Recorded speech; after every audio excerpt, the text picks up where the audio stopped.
at my hometown, Salta, in Argentina. And I remember we went there with my family and friends. We camped one night and then we watched Dakar passing the next day. It's like a famous canyon where the Dakar was passing there. And I remember watching the top guys in the bikes. It was amazing because when I saw that race, the atmosphere, the adventure, I said, for sure I want to be there one day. But at the moment I was racing enduro. And since then I say, okay, I will do my best to try to be there one day. But at that moment I was feeling a little bit quite far. And yeah, and with the time was coming and came the opportunity from KTM. And then yeah, I joined the rally team, the rally program, and then I did my first Dakar 2018 was my first week. I had 22 years old, so I was quite young for Dakar. But yeah, it was a long way. I want to hear about your first memory that you can actually remember of getting on a bike. Daniel, I want to start with you. Yeah, Christmas morning, I think, throwing on the helmet and the new goggles and new glove and sitting on the bike for the first time. And you're pretty scary because straight away I started on a bike with a clutch and gears. It wasn't an automatic bike, so yeah, my dad put me straight in the deep end, and then you just had to learn how to swim and ride. And it wasn't on a flat property. We live on some hills and grass, so it was pretty scary to learn the clutch and yeah, the throttle action as well. So it was cool, but yeah, the whole handlebars and that, and the foot pegs compared to the bicycle that you ride as a kid, a BMX or something. And having an engine do the work for you, and it's all in the palm of your hands to twist the throttle. That's probably the cool, easy sort of adrenaline thing that I got to learn that day and have that feeling, the first feeling of controlling my own power, I guess. So that was pretty cool morning. And Luciano, your earliest memory of getting on a bike for you, was it with your big brother or was it with your dad? Yeah, my first memory is one race, my first race. I remember, I think it was me and probably 3 or 4 more guys from my home. And then I remember I started the race and I crashed. And when I crashed, I was completely lost. And then I remember that I picked up my bike super fast, and when I started again, I was 10 times more motivated than before, and I passed the other guys. And they were actually faster than me, but then because I crashed, I had so much motivation to come back from that. And then yeah, it was a super cool memory because I had also the first trophy from this race, and I remember the adrenaline that this race gave me was something super special. Would it be correct saying that you guys both lived in quite rural areas, so it kind of helped give you a type of terrain that you could train on? Yeah, like I lived on like 40 acres on the house, and so that and grass and hills and stuff. So, and then I was fortunate enough that we had like 300 acres of bush and forest behind the apple farm. So we had events there, like enduro races there. So I got to grow up and watch this and then train on these tracks and practice on this property we had from the family. So I was super lucky, but there's definitely no desert where I live, and the situation I'm in now, I have to drive like 5-6 hours to find some desert in Australia is my closest. But you know, luckily in Australia there's a lot of sand and a lot of desert out there. So yeah, I'm lucky, and I still haven't even had time to venture out in the desert much in Australia because we're always traveling around doing other things. Can you describe to me your bike? I mean, what does it look like? What does it sound like? What's unique about it? The engine is super strong because we have to ride in Dakar. We ride 15 days with the same engine, so basically it's a super powerful engine, and you feel it super strong. Also, in the vibration and everything is a lot of power to go through the desert. And also as a design is one for me is the best design we have it because it's super cool with all the colors and it fits super nice, and I think it matches the desert colors. And of course one of the most important parts is also the suspension, because we have to set up the suspension for all kind of terrain. We are not motocross riders or enduro riders that you can put a setup for a specifically condition. We had to set up the bike for dunes, rocks, vegetation, mud, piste, fast, slow. So it's many different terrains. So you have to be super precise on the suspension. That is one of the most important parts of the bike. And Daniel, what if you were to describe your bike to somebody, what would you say? We'll start off with the exhaust pipe because that's what's getting the most beaten up all day. Is the throttle's stuck on pretty much all day through the desert, and it's just popping through the dunes, barking through the dunes like an angry dog. So it's really cool.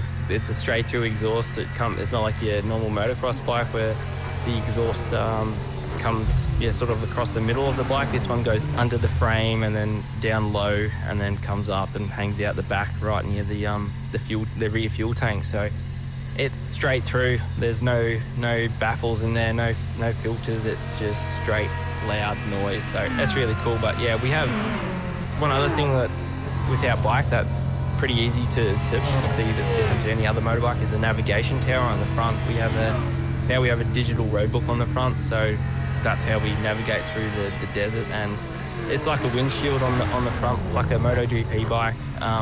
It's like a windbreak for us, so it throws the air over our helmet when we're riding fast and helps our body weight as well, so we're not getting pushed back by the wind. I think that's one of the most impressive things. I went to the Dakar and we were in the bivouac, and this was like probably 2-3 years ago now, and I could not believe that they had like manual road like maps. So it was like giving the instructions of where you had to go, but it was on like a roll of paper or something. And I was watching the guys do that, and it was one of the most impressive things that this was kind of like a manual road map, right, a road book as to where you were going. Yeah, so that's this year they've just changed the system. So now for us riders, it's gone to the digital, and before was the paper. So we just got a big paper scroll in the morning, and we had to shove this in the front of the bike. Can you tell somebody, explain it for someone who would be riding your bike in the game, like just how difficult is it when you're following the pace notes, you're trying to find your waypoint, it might be getting dark by this point. Like, what's that like as a rider when you're getting so far into the rally and you maybe lose your way for a second? If you see the darkness, it's like, you're having a bad day because you shouldn't be finishing the stage in the dark, and you've probably got lost for a fair way. So it's like, me and Luciano have both opened a Dakar stage, so to open all the vehicles out in the day and there's no lines in front and everyone's pretty much counting on you to make the right perfect line in the sand dune so everyone can follow, and it's easy navigation. So there's a lot of pressure, and also you've got to ride as fast as you can as well. But one thing I like to explain to people, like so they could see from our eyes, is like, imagine yourself going to work. All the traffic is like it's full gas traffic everywhere, and like the world freezes, but you have to race through the traffic as fast as you can to get to work and navigate like on a scooter, say, or something like that. Like go as fast as you can with no rules. There's no speed cameras, there's no red light cameras. The world's frozen. You just go as fast as you can and get to your work. We want to talk about dream vehicles. Tell me your ultimate dream vehicle, Luciano. What would it be? Tell me about the color, the sound, the customizations. If you could take me for a tour of this, what would it be? Lamborghini Urus. Oh, Urus. Black. Yeah? Yeah, full black. All black. I was black. Oh, you'd have been so jealous. I was with Lamborghini last weekend. We were taking the new V12, the Revuelto, out for a nice drive round Tuscany. I didn't. Nice. You're a Lamborghini guy. That makes sense. Yeah, Lamborghini guy. He likes a black. 100%. So he's like a black on black Urus. Super All black. stealth. All black. Yeah. All black. You would go for the Performante, of course? Yeah, of Okay, course. great. Daniel, what's your dream vehicle? My dream vehicle would be a bulldozer with a bike rack on the back, so I could make as many tracks in the bush and make some sick tracks, and then unload the bike off the back and just ride it and free ride and do some stuff. I literally thought of that on the spot because I didn't even think of a dream vehicle until then. I'm like, well, it'd be good. I like sitting on machines and building tracks and jumps and stuff, so yeah. I thought that was pretty cool because then you just drive it around wherever you can, and then infinity diesel tank, so it just keeps going. Luciano, where would you take yours? What I will take mine? Not in the dunes. No, 100%. I don't know, probably Miami. Or Dubai. I'm getting, Or Dubai. Yeah. I know what he would be doing. you know what? Just Luciano- that arm and having the arm out the side, just winking and That's right, I think I'm whistling. getting that. Luciano, if I was to come to your garage at home, do you have like a prized collection of bikes? I mean, do you have all the ones that you've had from when you started riding when you were young, all the way up to the grand age of 29 that you are now?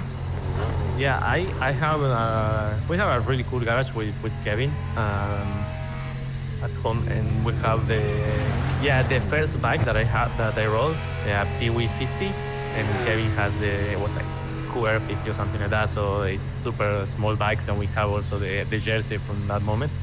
And then we have one enduro bike that we both rode together and we won the championship. And then I have my winning bike from 2019 when I was the junior world champion in rally. This one I keep at home, and also I'm waiting now for the last one from last year, the Oswano. And Kevin has the Dakar bike from 2023, and yeah, I hope it's coming a few more. And Daniel, if I was to take a wander into your garage on the Apple, like wherever you are in Australia, what would I find? A lot of everything. There's definitely a couple championship bikes. Luckily, I purchased when I won them.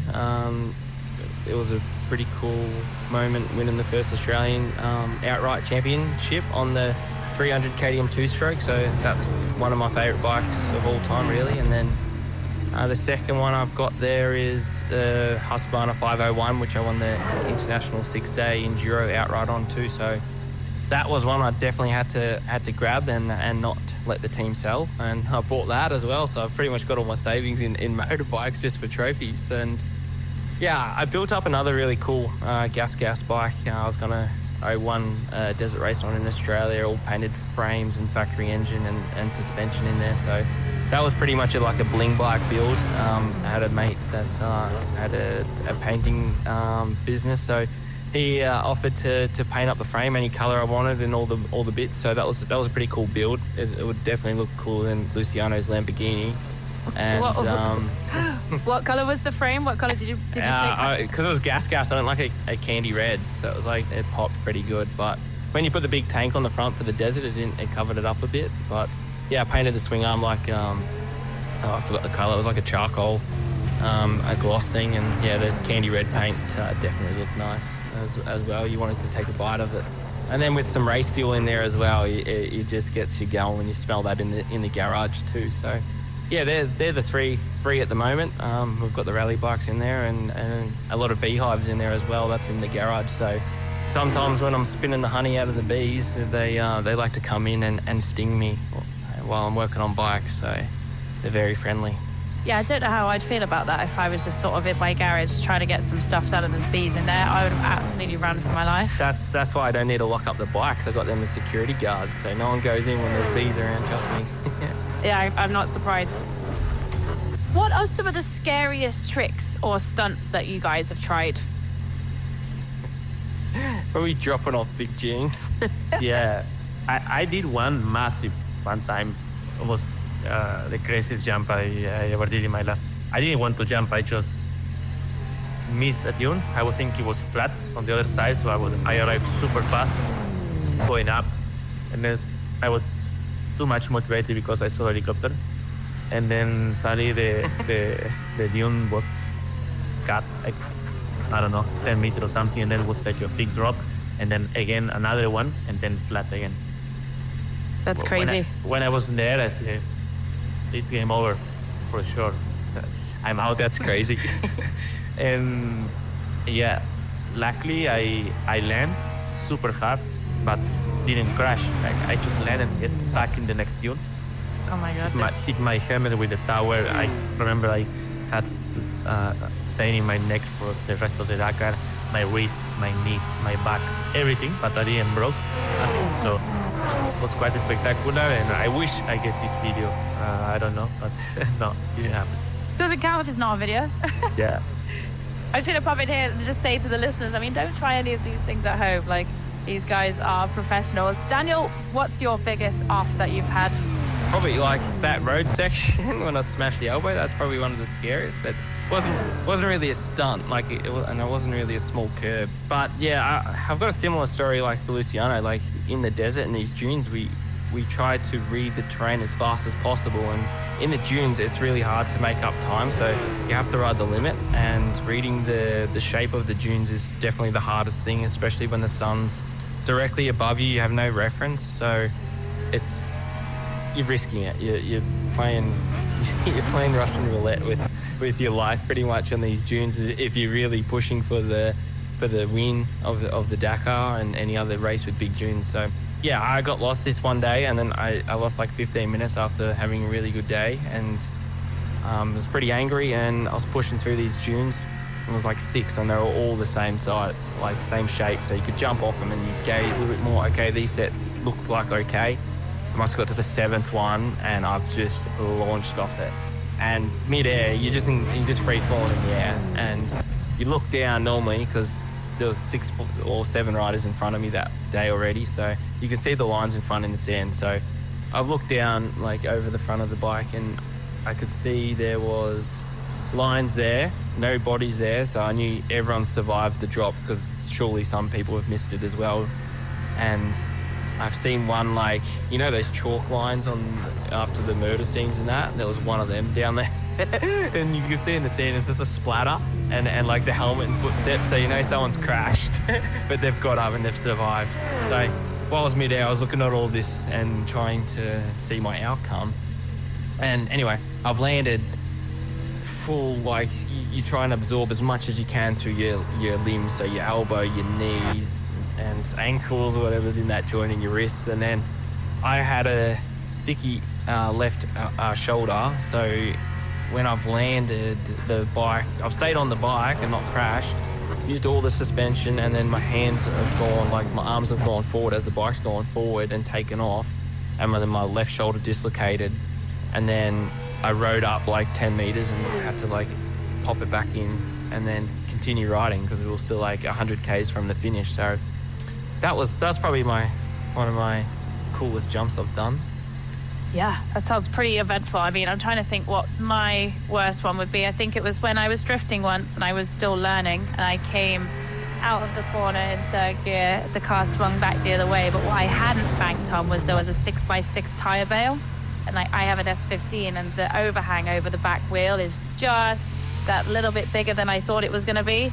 So I came like 60 miles an hour sideways, hit Whiplash. the 6x6 tyre bale, and oh my God, I've never cracked my head off the roll cage harder than that in the rest of my life. 'Cause you're just not looking for it. You know, you're looking the other way because you're obviously like, you're drifting that way. And oh my God, the bang, when that happened, I was like, I got a fright, a massive fright. We're going to jump into a quick fun quiz because we're just about to start winding up the podcast here. We're going to get you with some rapid fire questions. So I want you to come up with the first thing that comes to your mind. So I'll give you some options. So what would you rather, extreme cold or extreme heat? Extreme heat. Heat. Riding by day or riding by night? Day. Day. The last time you received a speeding ticket? 1 month ago. Oh, honest. Love that. That is a story too. That's a story I cannot tell. Like, what is the story? Maybe the next one. And Daniel? I reckon probably 4 or 5 years ago. I've been a good boy. I just haven't got caught. I feel like Luciano in his all black Urus is just going to be hot ticket. He was nearly an all orange, actually. Different orange. Do you sometimes talk to your vehicles? Yes, Yeah. I do. A lot. What'd you say to her? Is it her or him? Her, I said. Yeah, Dakar this year, there was a lot of words said. Please don't help me. Now they're a lot nicer. I purr to it and stroke it. It's nice. Good man. Listed order of preference. Tarmac, dirt, gravel, sand, water or ice? And ice. I can't remember all them 5. Top 3. Dirt, sand, gravel. Luciano, what's your top 3? Dirt, sand, tarmac.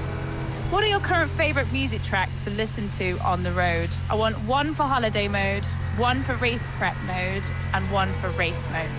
Faster. Here you go. Yeah, reggaeton for all of us. I like that. Any particular favorite? Like, who's your favorite reggaeton artist? Bad Bunny. Bad Bunny, of course. I'm just getting such a vision of him now in the Oris with the Bad Bunny playing out. Yeah. Like, yeah. I feel like I'm seeing you for who you are right now, Luciano. And you, Daniel? Country vibes right here. It's for chill, definitely cruising on the road sections. It's definitely a bit of country.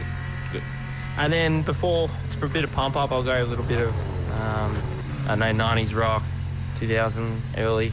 That's the vibe. I love that.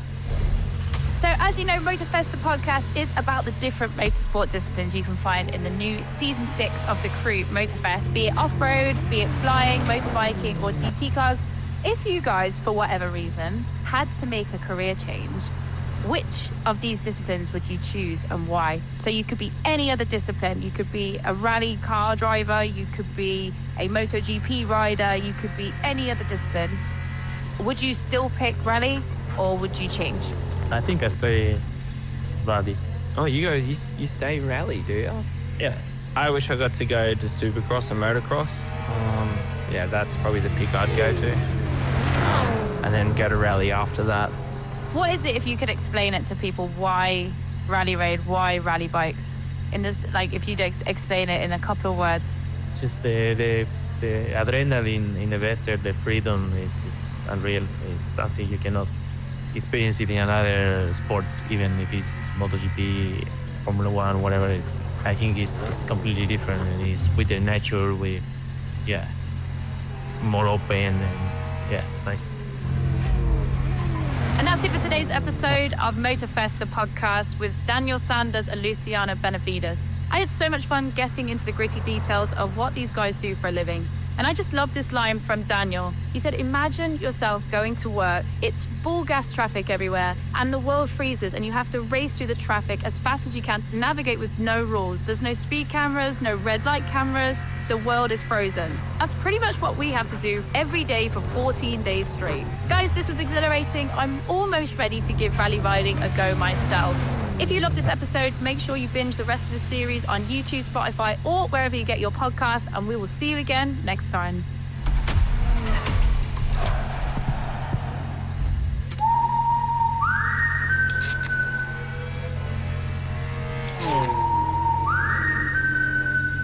It is the perfect car. Like we've studied it, people have studied it. It's the perfect length, wheelbase, the width is great, and the height of it in general is quite low. I think it looks super sporty and cool. So it's like, that just for me is what I would love one day, to like jump in, race, and experience what my dad experienced when I was watching him on the tracks around Europe, dreaming to be like him one day, winning European championships. Welcome back to Motorfest, the podcast. This is the show where I get to talk to some of the most daring motorsport athletes for their passions for all things speed, wings and wheels. And if you haven't already tried it, you can actually listen in whilst you're playing the game, the Crew Motorfest from Ubisoft. My name is Becky Evans, and in this episode, I'm going to be chatting with an incredible pair of Swedish rallycross drivers, Timmy and Kevin Hansen. They're brothers, they're best friends, and in their cars, it's not hard to see that they are absolute experts maneuvering and jumping no matter what the surface is, rain, hail or shine. Born into a family of rallycross champions, this sport runs deep in their blood. It's like putting on a glove, Timmy tells me, when I ask him what it feels like to drive his Peugeot 208. Well, that's at least how easy they make it look. In this episode, I'll talk about their first memories as tiny spectators, soaking it all in and watching their families racing for trophies. We'll talk about ice driving with their school friends, we'll talk about old cars, new cars, and what their vehicles reveal about their personalities. And of course, we will cover some of the most heart-stopping battles of their careers to date. Let's start the show. Guys, welcome to the podcast. Thank you so much. So let's just jump straight into it. You guys know each other better than anybody. So Timmy, what should the fans know about Kevin that they don't already? Kevin's very outgoing. He's a very energetic person. You have to put the show on in every single way. He's very aggressive on track. He's currently second in the World Championship, so unfortunately for me, beating me at the moment. But we got one more round to do. But we're best friends off track. We're best friends on the track. I think that's what we're mostly known for on track, that we're able to work together in a way that's like you'd expect somehow teammates to do, to have each other's backs. But we are brothers, and to be able to race with your brother and fully wanting him to do well when we're going into turn one or the other way around as well, we're usually able to pull those team games off very well, and I think that's our biggest strength on track. And Kevin, tell me something about Timmy that the world needs to know. First one that springs to my mind is he catches things. Might sound odd, but that's his secret talent. You can throw something or something dipped off the table, he just catches it. It's unbelievable. Well, you have to. Yeah, it's just he just grabs it. It's ridiculous skill to have, but that's one of his skills. Something that not many people know. He's an excellent I feel like people are going to pizza. throw things at him now. I know. I feel so they're going to be like, hey, Timmy. Could be quite entertaining, actually. He's also a great pizza chef. He has his own oven in the house, and of course he's a fantastic father. It's a really nice role model for me as a father, so that's a beautiful thing. And I think people always look at Timmy as the calm and collected, loves analyzing things, takes his time on all sorts of things, very patient. And then, we can sometimes see a bit different Timmy on the racetrack when things doesn't go his way. If you're banging on the bonnets of other competitors, and a little bit energetic. So, he has a few hidden genes.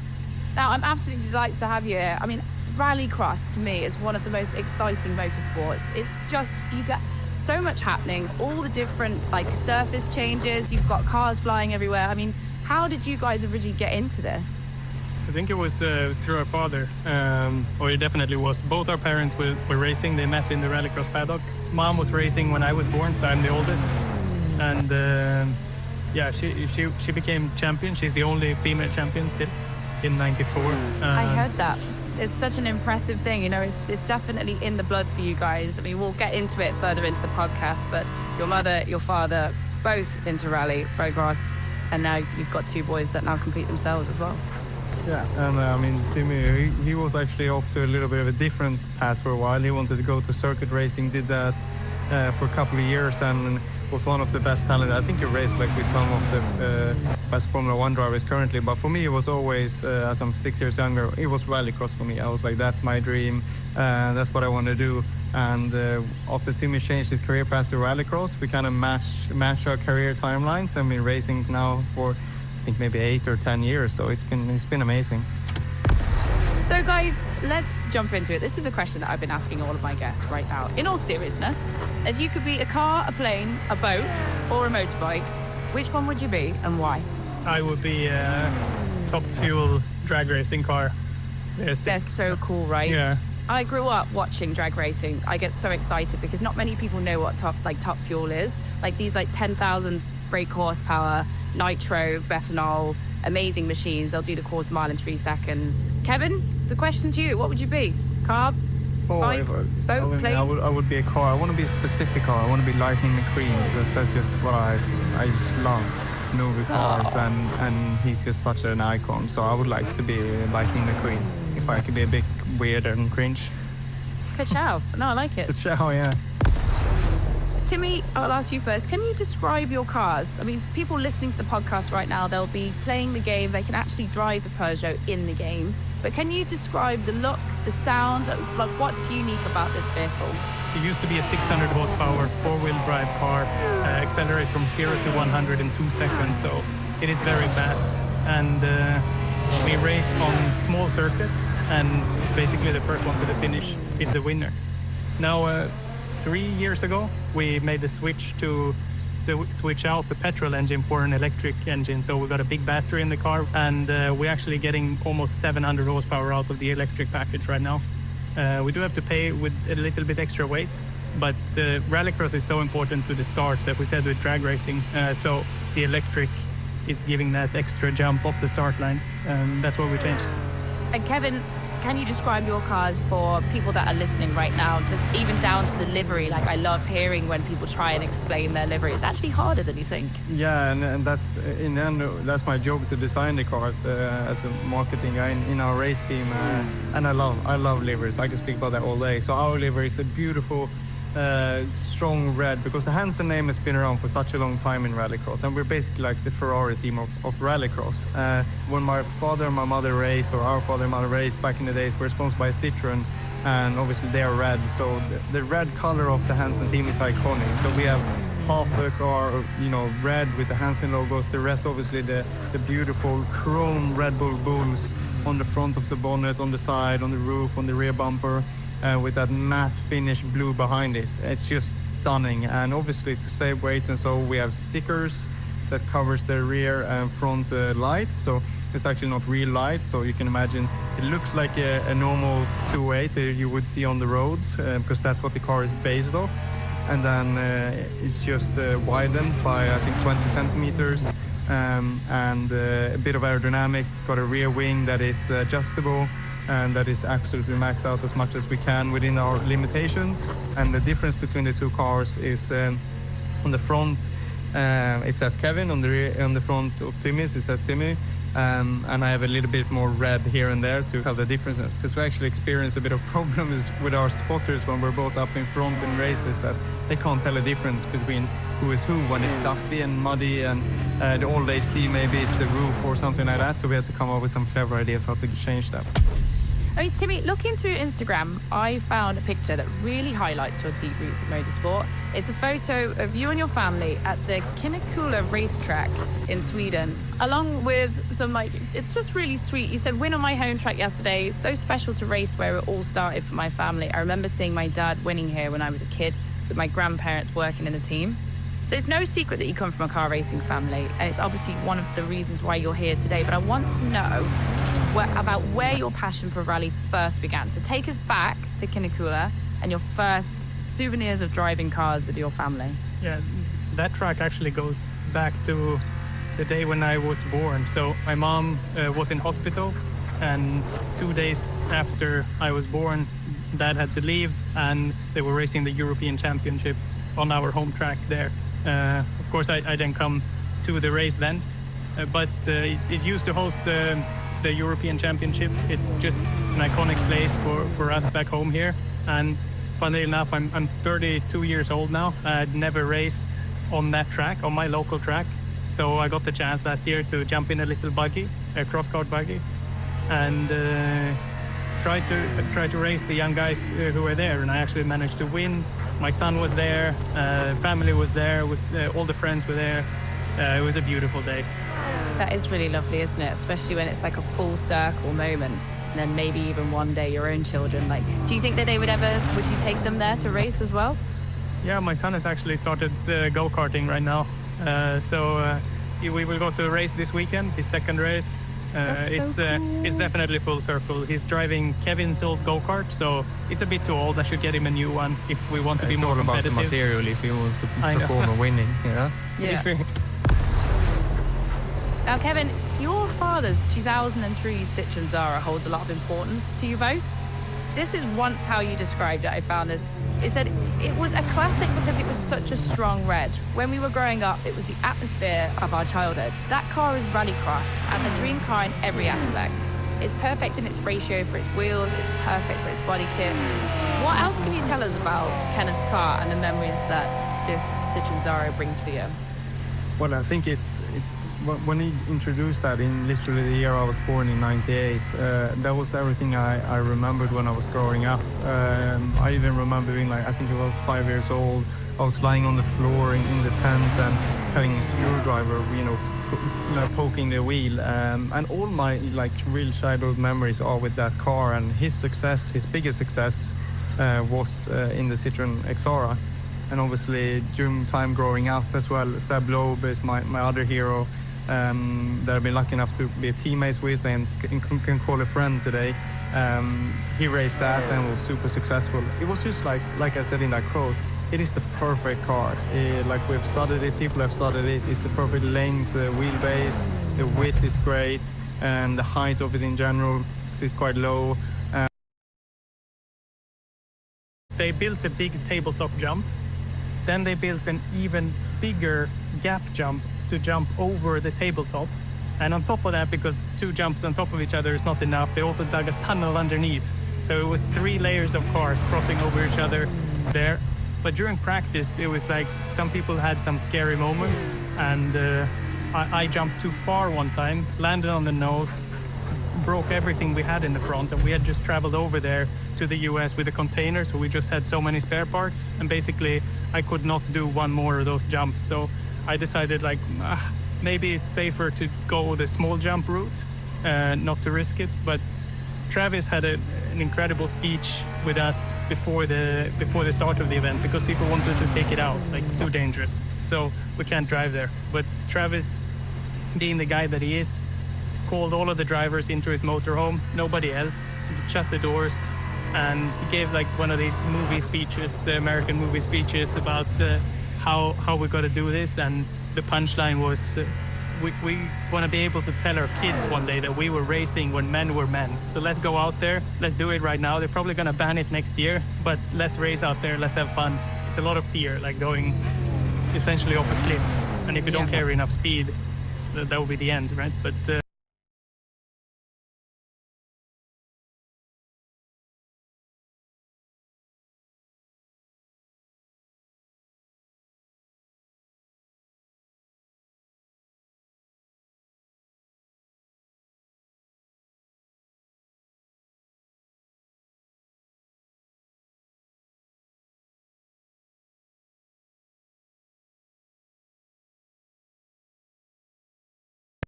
sport is always moving forwards. Like, how everything is very fine-tuned now. It's almost gone too far. Like the cars are almost too good for the tracks that we're racing at right now. So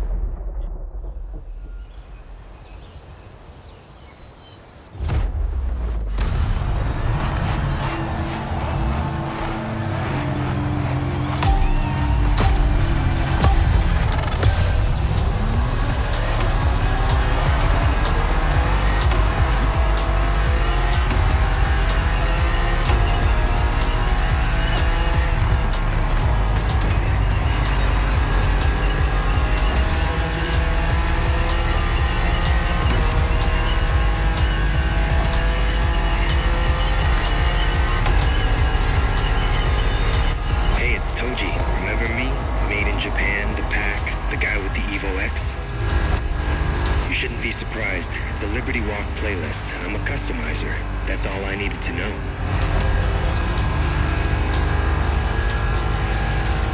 My country is the mecca of tuning. There's lots of things to say. But let's start with this. In Japan, every custom lover knows the name Wataru Kato. Bringing his own style to bear on supercars. That's his thing.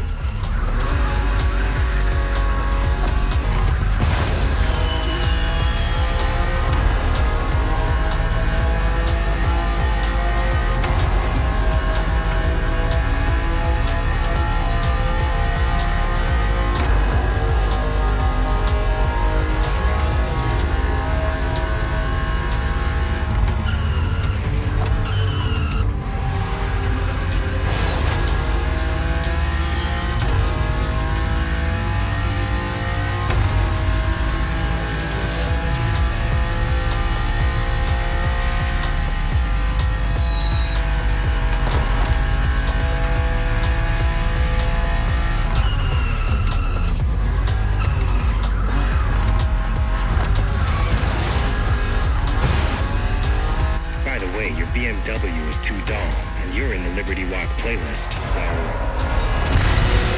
let the tuning take over.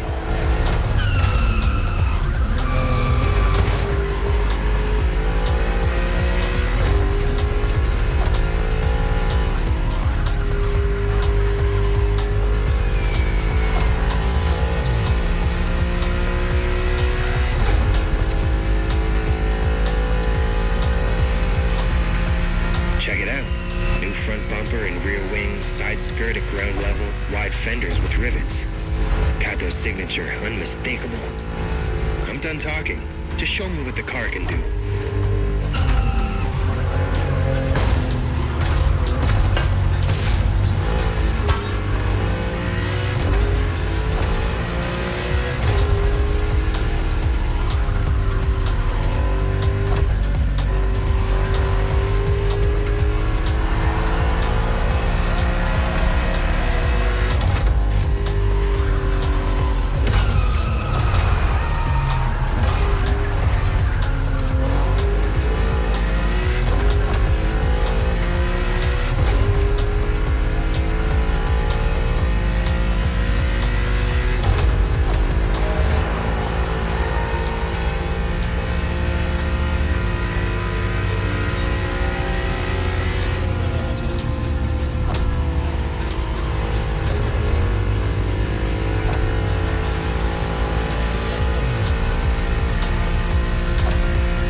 All right, let's keep talking.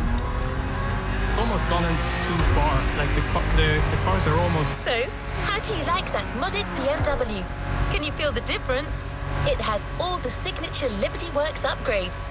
A perfect way to set the mood. Too good for the tracks that we're racing at right now. So you imagine rallycross tracks being half tarmac, half gravel. In the 80s or the 90s, it was like an impossible puzzle to solve because you could only have a car that was good on one surface or the other. And it made, these weaknesses of different drivers. You could choose to be fast on the dirt or the tarmac. But today, we have like such good technologies so that we don't have to choose anymore. Like we can nail both surfaces and as well as the jump.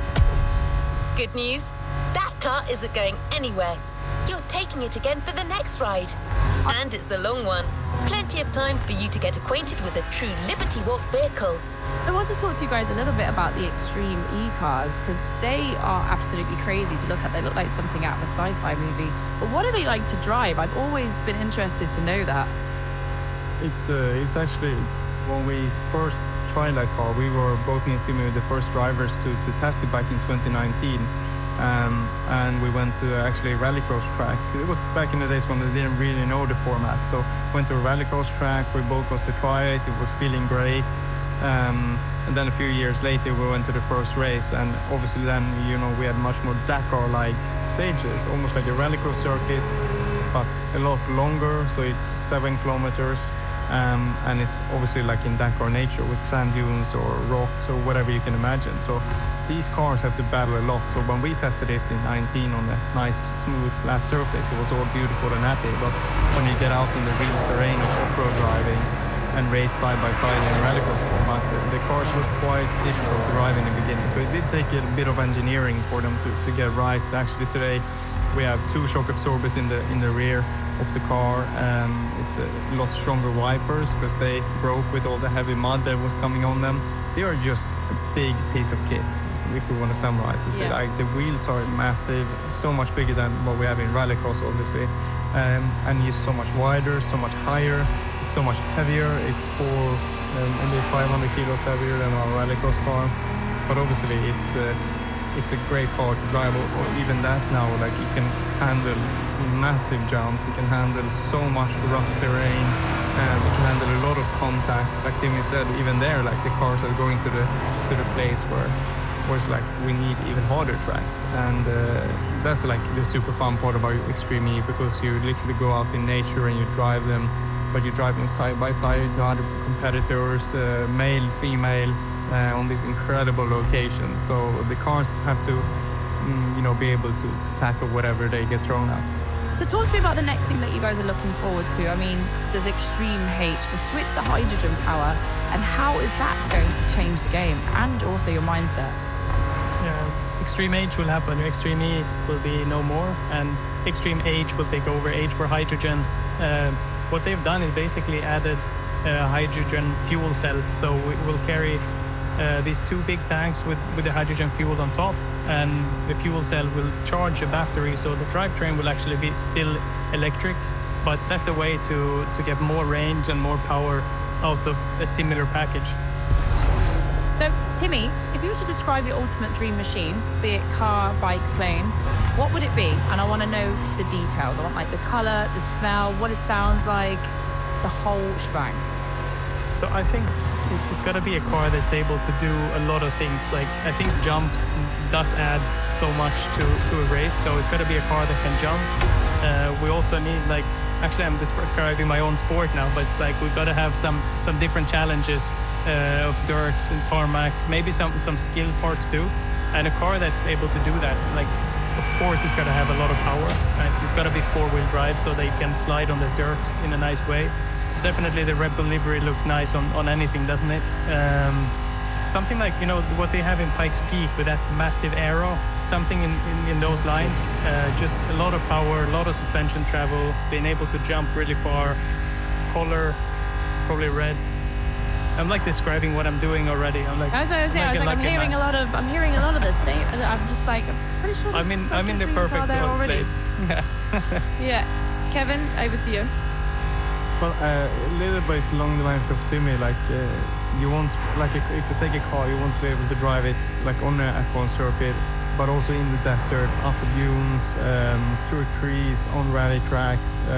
I'm thinking like maybe a car size a little bit between the Extreme E and the Rallycross, so like still have big wheels on it, so you can take any terrain, but not so high.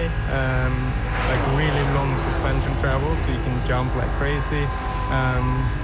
Also like I think a bit of active aero, big wings on it, front wing as well, so you can really jump stable in the air, so it controls you don't have to worry. And I'm thinking also like a petrol run car, but sustainably fueled, because we like for us in the Hansen and having two young nephews, like the future of sustainability is super important. So it's got to be sustainable, but it got to make some kind of noise. And like Timmy said, Red Bull livery, red. Probably I love a bit of when it's like a bit of graffiti, so maybe it's like paint sprayed on, a bit rough, but in strong high-vis color somehow, a bit like that. I got a great idea now that you were speaking. Like I know now, I see it. It's like a radio control car where the wheels are like taller than the car. That's what it should be, but real life size. Exactly. So it can just take massive jumps, like even drive upside down if you needed to. I love that. I was just I'm imagining it in my head now, and I'm like, yeah, okay, makes sense. What would yours be, Vicky? Oh, mine, when you mentioned Pikes Peak, like, have you seen the Ford F-150, the truck, like the lightning truck that they did for this year? Yes. Something like that. All of the active aero you can have on a car. Like, I'm wing stickers.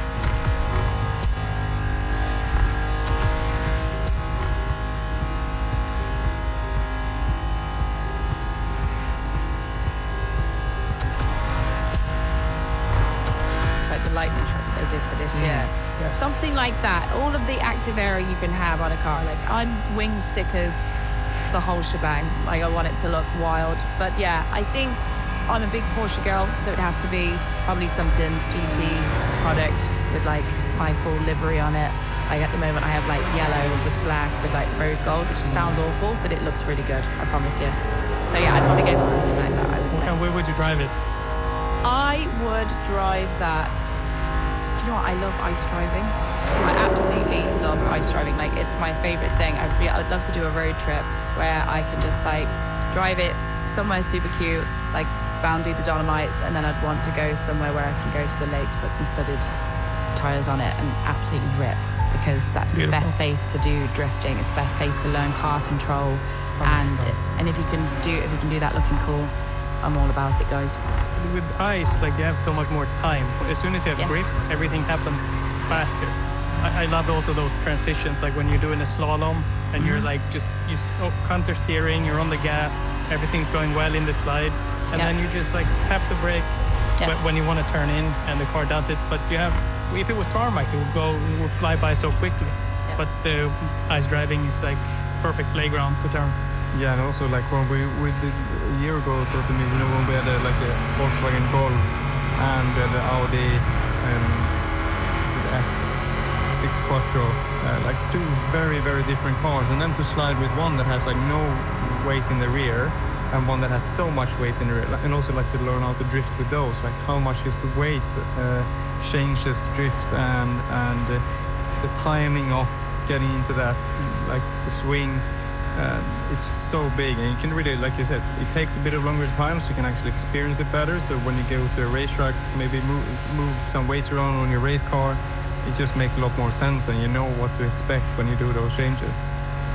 I learned about weights like in a much simpler way. It was when I had my first car, Volvo 740. I bought it for 50 pounds, and I had it. Exactly. So it was like moldy belts. It was disgusting, but it was running, and I welded the rear diffuser. So it's rear-wheel drive, and I'm going around drifting in the snow by myself. But then I wanted to show my classmates, so it's like I had half my class jumping in the back seat. But then suddenly, with 5 people in the rear, the car was totally different, right? So then you had to approach everything in a different way, and I kept spinning. We went off. Everybody had to get out in the freezing cold, try and dig with our hands because we didn't have a shovel. Yeah, 18 years old, mistakes. Good times. Good times. Speaking of cars like that, if I was to come to your house and see your workshop, you were to take me for a tour of your personal garages, what would I find? Do you have like a prized collection of cars and bikes that you both have? Timmy, I'll start with you. Right now, we have two World Championship cars. We have 2 of those little buggies that I said I drove in my local track with. We got 1 combustion engine Peugeot standing down there right now, but it's constantly new cars, cool cars, like swapping around in this place. Right now, they got kind of a lot of work to do for repairs after last round. At home, actually, I get to drive so much like on racetracks, so I don't really fancy having like a cool car on the road. I don't know why, but I'm like a sports guy, and I love race cars. And on the road, I'm like kind of a grandpa driving. I'm always trying to use the least amount of energy because that's the only competition you can have on the track. My son is like, I can speed up here, Dad. Like, yeah. Yeah, I think exactly what Timmy said. That's what you find in the workshop. You also find, like, we have a little trophy collection, me and him, in the entrance with all the World Championships and the race trophies there. Then you walk out in the main garage and you see all of Susan and Kenneth's trophies, and it's just mind-blowing. I mean, over 250 races for Kenneth. I think Susan, had 50, 100, something like that. There's a lot of trophies out there, which is really, really cool. But I live in a flat, so it's no garage for me, unfortunately. Like Timmy, like no need for like a mega fancy car on the road. We get like if you drive a rallycross car, you don't need to drive a sports car on the road. Nothing beats it anyway. So and then you're just chucking your money into something that you don't need to. So in my garage, in the workshop, we find some cool stuff for sure, but don't have a personal one. So we're coming to the end of the episode, guys, and I've got a few rapid fire questions for you. This is a bit of fun. You're going to tell me the first thing that comes into your mind when I ask you this. Extreme cold or extreme heat? Extreme heat. Extreme heat for me. Driving by day or driving by night? Driving by night. Driving by day, I can't see very well in the night. What was the last time you received a speeding ticket? Probably last time I went to. Yeah, it's probably last time I went to France. I always get a speeding ticket in France. Just as my brother said, France was closed yesterday, got away, but yeah, maybe 2-3 years ago. What are your favorite current music tracks to listen to in the car? One for holiday mode, one for preparation mode, and one for race mode. Yeah, for race mode, we always go with AC/DC, Thunderstruck, in the tent before the race. At home, like some rock and roll, some Three Doors Down. Maybe I listen to on the way here, just a bit of chill. Yeah, working out, maybe Nickelback. Some, yeah. I do love a bit of ABBA, unfortunately. There you go, the Swede in me.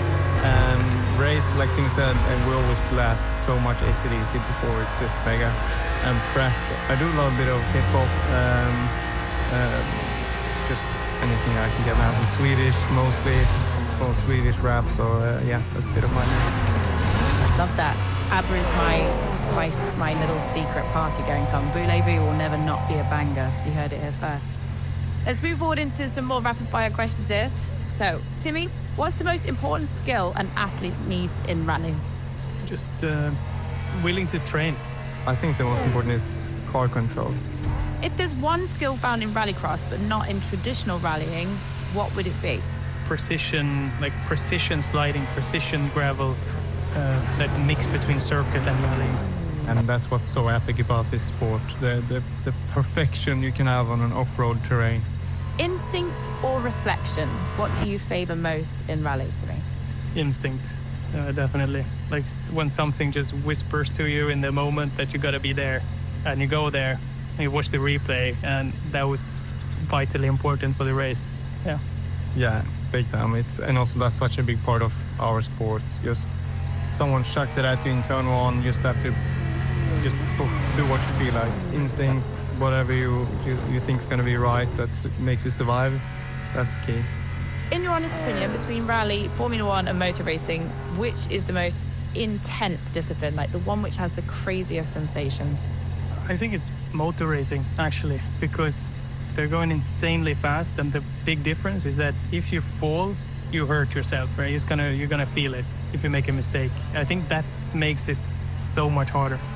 Yeah, I couldn't agree more. Like, they put their life at risk at a different level and using their body to ride so much more. And then we dance with the car, but they have to dance with their body and the bike, and being so close, sliding around is unbelievable.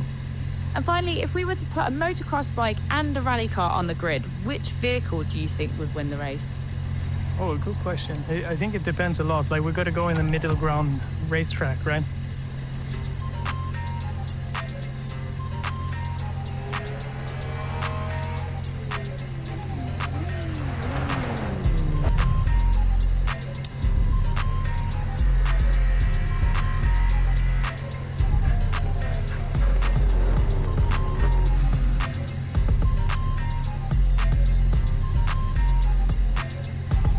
What's up, Buttercup?